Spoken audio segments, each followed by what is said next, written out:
আমরা মাঠ ছেড়ে দেবো না। এই জন্য ভাইদেরকে বলবো, যাদের মা বাবা নাই তারাই শুধু মরবো, তারা কোনো বিচার চাই নাই। আমার ভাই কম করতে ভবিষ্যৎ অন্ধকার করে দিল তারা, তাদের আমি ফাঁসি চাই। আমার স্বামী একদিন খবর বিক্রি করতো, আজকে আমার স্বামীর খবর সারা বাংলাদেশে পৌঁছে গেছে। আমি এর কষ্ট সহ্য করতে পারতেছি না। ফিরবো না, আমার কোন সন্তান ছেলেকে না হারায়, তার আমরা বিচার চাই। তার সেই খুনি আমরা ফাঁসি চাই।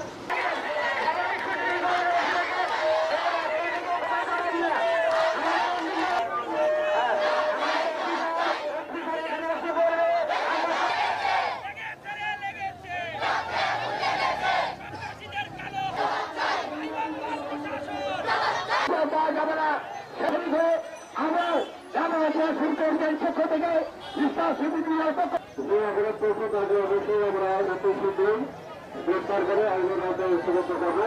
আপনারা একটু সবাই 2024 একটু মনোযোগ করবেন, আমাদের তদন্ত করবে।